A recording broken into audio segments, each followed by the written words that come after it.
All right, here we go. It's a brand new Flyers Daily for the 19th of January, 2024, as the Philadelphia Flyers get a 5-1 win over the Dallas Stars. 5 straight wins. Flyers Daily, presented as always by Ticketmaster. Make more memories live. Man, what a game. There are so many elements to this game that I cannot wait to discuss.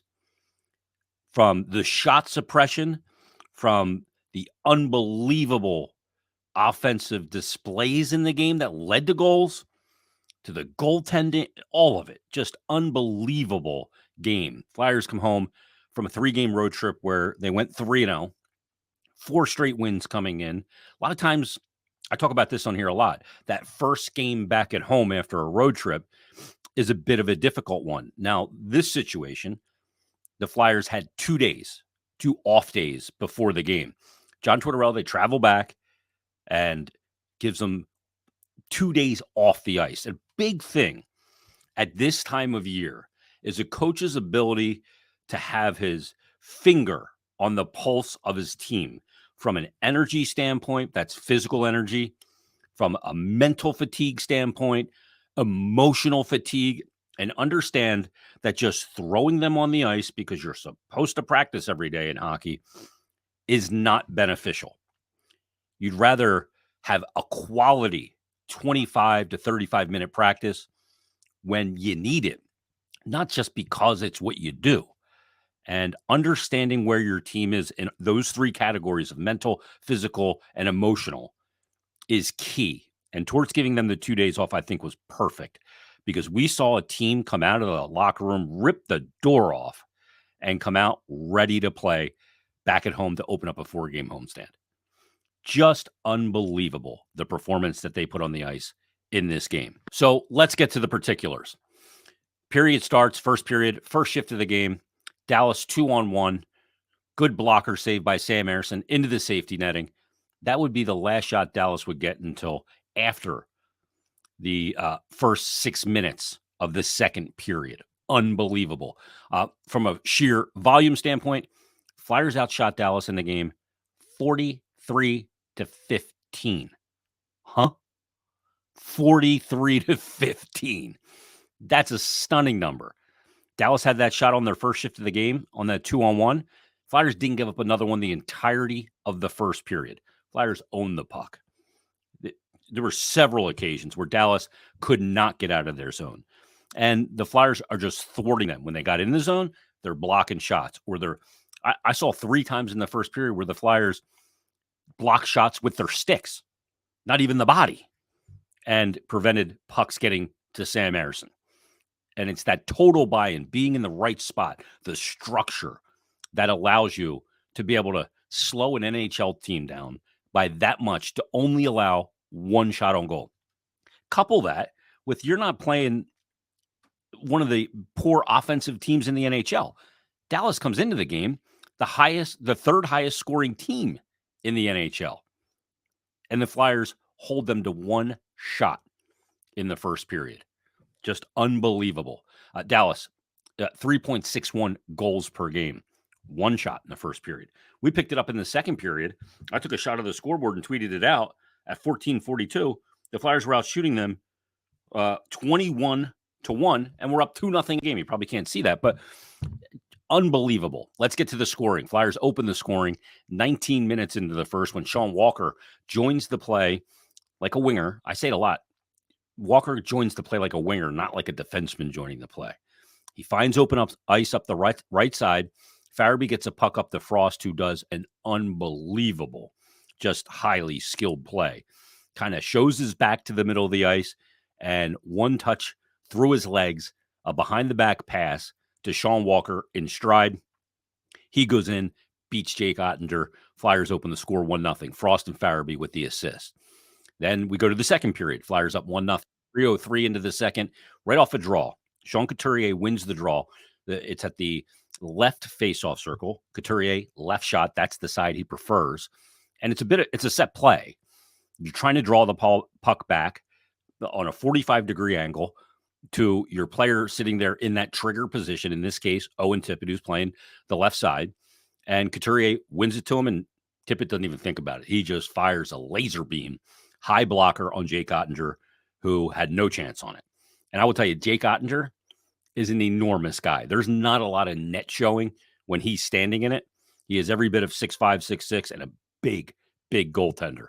But Owen Tippett just beats him clean right off the draw. So Flyers go up 2-0. And even though the Flyers are dominating in shots, I think it was the fourth shot of the game for Dallas, came at 12:42 of the second period. And they get on the board when Tyler Seguin makes it 2-1. Matt Duchene gets the assist. So all of that domination, I think the Flyers were out shooting them 28-7 after 2 periods, but you're only up a goal. The margin is thin, but the Flyers have been in this spot playing these 1-goal games, in particular into the third period, a ton this season, and a ton of late as well.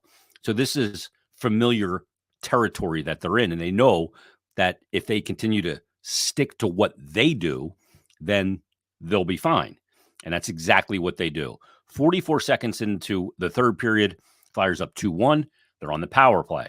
Cam Atkinson, right on the edge of the crease, is able to knock a puck out of the air and put it in behind Ottinger, puts the Flyers up 3-1. That's now 6 straight games with a power play goal for the Flyers. That's heating up. And Morgan Frost and Travis Sanheim with the assists, and Atkinson, all 3 of his goals since the 26-game goal drought have been right on the edge of the crease, right there by the net. You want to catch fish, go where the fish are. You want to score goals, go where goals are scored. That's where Cam Atkinson is going. I thought he looked really good in the game, and just the way he was moving as well. A lot of burst. So Flyers up 3-1 at that point. Then at 9:16, Scott Laughton gets sprung on a play, goes in. He's got a step on the Dallas defender. He gets hauled down, basically impaled on his way to the net, unable to get the shot off. It's a penalty. Scott Laughton goes in on the penalty shot and just kind of outweights Ottinger. He gets him totally sprawled out. Ottinger actually has his right leg along the ice, but because of the momentum of the body, it forces the toe to come up, and Scott Laughton slides it just under and puts the Flyers up 4-1 on the penalty shot goal. Then the goal of the year. Oh, my goodness. This goal at 14:30, it is unassisted, and I've already watched it about 10 times. Owen Tippett coming out of the Flyers zone up the left side of the ice. First of all, the way he skates with that frame, just big, strong, fast skater. So fluid the way he skates. I've said it before that I'd love to know what it feels like to put skates on your feet and move like that one time. It's got to be unbelievable. So he goes flying up the left side of the ice, attacking the Dallas defender, cuts to the middle, and then reverses, does a Denny Savard spinorama backhand shelf. Unbelievable. Bar down, got everything on the backhand and full momentum with the spinorama, and beats Ottinger. And that's when Ottinger's going, oh my God, that was just filthy. As a goaltender, you go, I'll give you stick taps for that because that was ridiculous. And it was probably the goal of the year. The one where Tippett had the 1v3 and kind of went in and dangled and then went high blocker was probably the Flyers' goal of the year prior to that one. But this one topped it. What an unbelievable display of offensive talent. And it's funny because, we think of Tippett, and rightfully so, as a shooter, a guy that will beat you with a shot, like when he got his 17th goal of the game earlier off that faceoff play. And we've talked about if he could find a little finish in tight, then he'd be a more complete offensive threat and scorer. Well, this is just stunning. I think we're seeing just this maturation of a guy that I don't even know if he knows how good he is and how good he can be. Just the confidence that comes with even to try a move like that that's when the player is confident. We talked about that a lot last year. You could tell when Owen Tippett was confident because he was trying very creative offensive plays and ways to attack the defenders. And this is just an unbelievable goal. I mean, the building, the roof almost flew off the building when he scored it. Nobody could believe it. Puts the Flyers up 5-1, unassisted goal, and that's how they would wrap up the game. So how many assists? Well, there's no assist on the Tippett goal. There's no assist on the penalty shot, but we had 2 assists on the Cam Atkinson goal, 1 assist rather, on the first Tippett goal. So that's 3, and then 2 more. That's 5 assists total in the game.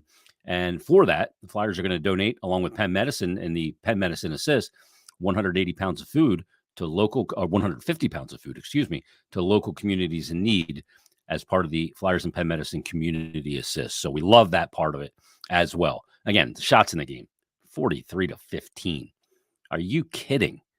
That is just staggering, that number. All right, on to Owen Tippett.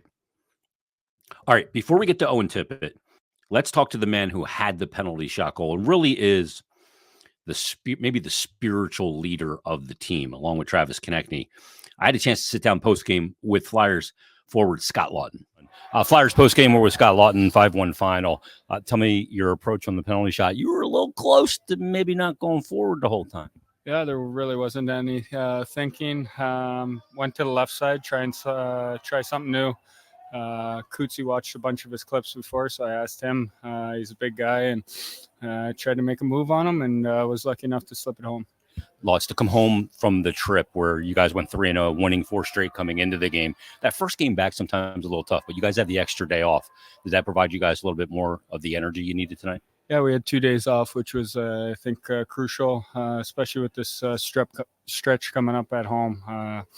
So get some rest tonight, get back at it tomorrow in practice, and then a huge weekend for us. So we got to keep this thing rolling. Guys are feeling good, and it's been good so far. When you see the scoring coming from, several different guys, Tippett has 2, but you got other guys, everybody chipping in. You need that. The collective is so important for you guys. That's something that's been verbalized quite a bit this year, that everybody's got to chip in. Absolutely. I think that's the key to our success.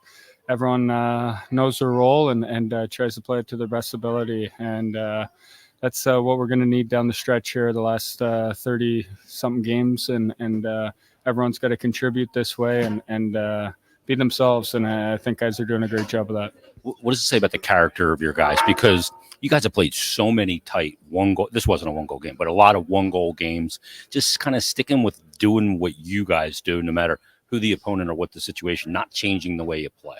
Yeah, just go out there and play. I think that's what we've been doing. I think we talked about kind of coming home and getting our home record a little bit better and playing a simple road game at home. I thought we did that, created chances for ourselves. That's a really good hockey team over there.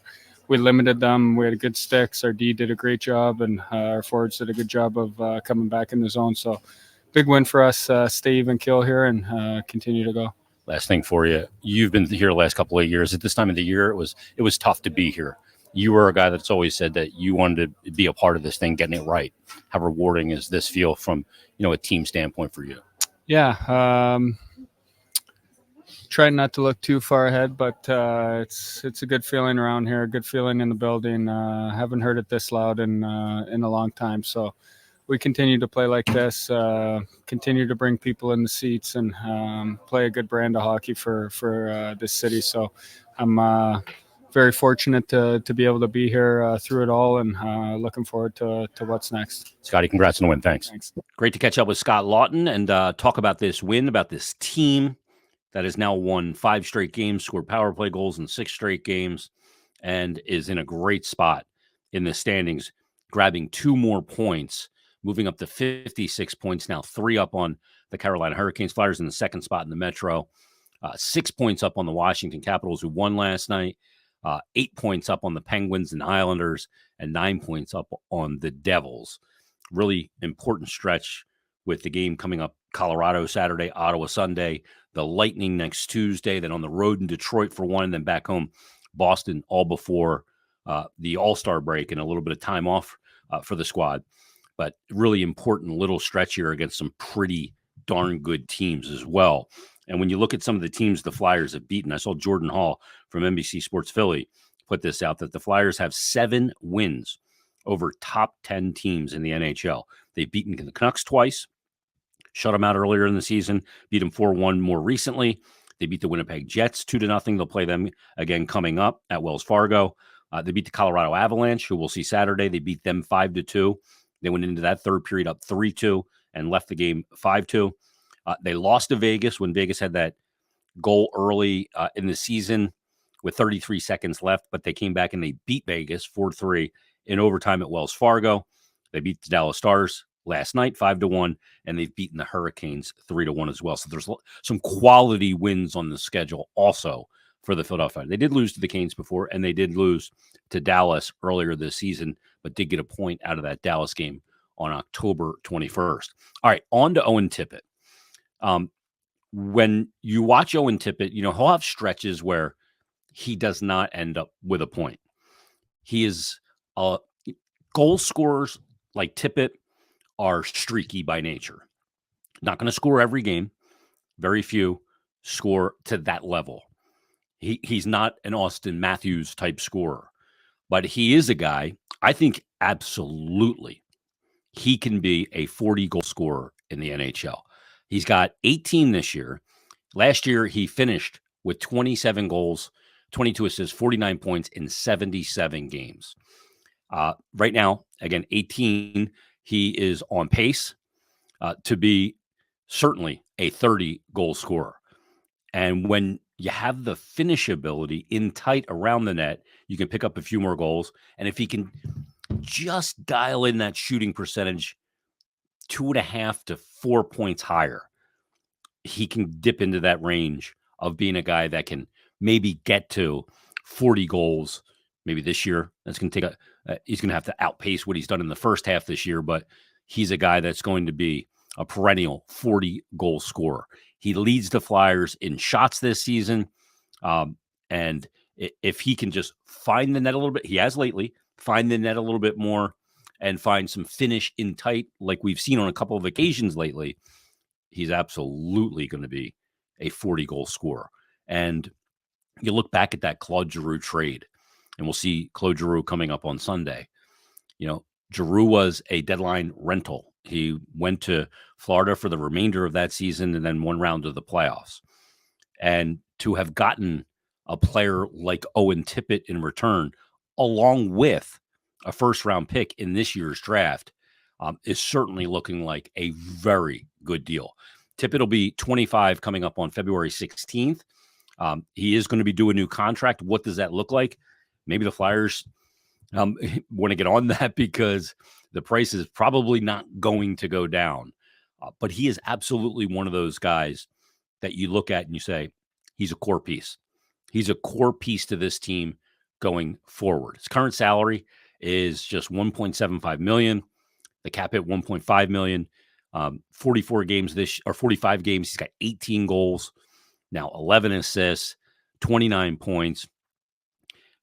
He has the fastest recorded time from NHL tracking that any player has skated this season. To me, he's a guy that John Tortorella has been unlocking over last year in this, and there's still more to unlock. And I don't know if Owen Tippett knows he's as good as he is. Really kind of calm, chill guy, no ego, but boy, can he play. And that was, you saw his full arsenal on display. First, the goal with the shot, and then second, that spinorama and backhand is just utterly filthy. Just a filthy goal. All right, one more thing in this episode I want to get to as well is holding the Dallas Stars to one shot through one period of play and about 6 minutes into the second period. And actually in that stretch as well, in the beginning of the second period, the Flyers took a penalty and went on the PK. Shots were 21-1, and they're on the PK. And they drew Dallas offside 3 times on entries on the PK in the first minute because of the way they defend the blue line and the way they defend, the middle of the ice. And if they're going to give up anything, it's on the outside in the offensive zone. And they're going to fill the middle with impossible paths to get to the middle. And by being in the right spot, sticks in the right place, help the guys reading off each other and the D-zone structure. To hold a team like Dallas, who's the third highest scoring team, to one shot for that period of time and only 15 in the game. We've seen this on a number of occasions. Really big shot disparity. And really that's what last year was about for John Tortorella, was teaching this group and many of them are the same players. There are some new ones, but many of them are the same players, that no matter what happens in a game, and hockey's a game of chance and mistakes and a bouncing puck, and there's not a ton of control. The one thing you can control is effort, which we've seen that in spades this year. But you can also, when things aren't going great, you can rely on your structure. You can rely that part will at least be there. And if that's there, then you'll be in more games that if it's not there, you wouldn't be in. So that structure and learning how to play from the crease out, that's what was taking place last year, was teaching the team how to defend. Because no matter how good you are offensively, whether you're a high-flying transition team like the Flyers are now, or whatever, a forecheck team, whatever you are, you're going to have to defend in the NHL. And because the Flyers know where to be, how to maintain their structure, not try and overrun their structure, they just jumped leaps and bounds. And because they do block so many shots, so many of the transition offense rush attempts come off plays being killed in the D zone, or a block shot that leads to possession and you go the other way hard. And that's been all the difference in the world. So what took place last year, even though the record wasn't great, was the really big foundation of what this team has to be. Yeah, in the playoffs, if you get there, you got to defend, because you got to rely on your structure. And the Flyers have done that. And that's a big part when you go into it about why the goaltending has been so good as well. Now, I'm going to give the goaltenders credit. I'm a card-carrying goaltender union member. But when a goalie knows that his structure is sound, his structure is consistent in front of him, and that guys are doing their jobs, his job becomes a factor of 1,000 times better, because it's predictable, because you know they're going to block shots, they're going to fill the lane, they're going to cover the back door.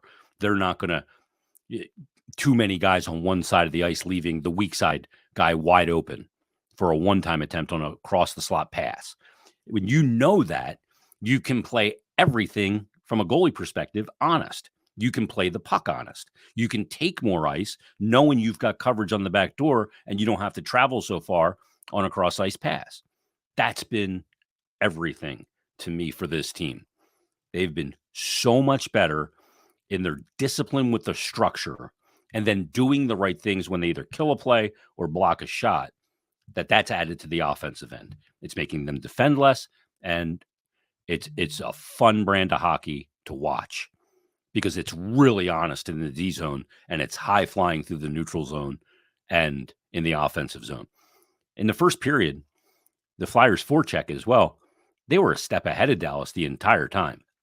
There was a shift where Morgan Frost saved the puck from going out of the zone at the blue line 3 times. And they were just kept winning battles, races 2 pucks, winning battles 4 pucks, and getting shots to Jake Ottinger. And that's why you see in the final stats of the game, you see a team that outshot the opposition 43-15.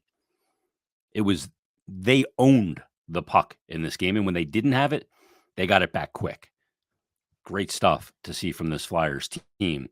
And they're going to have a tough task coming up on Saturday against Colorado Avalanche, who lost last night 5-2 against the Boston Bruins. They'll come here to Philadelphia in ill humor. And plus, the Flyers did beat them earlier in the year 5-2. And then back-to-back matinees this weekend. So everybody enjoy the snow day today. Flyers will crank it up again tomorrow. We'll preview Flyers Avs on tomorrow's episode and much more on a brand new episode of Flyers Daily.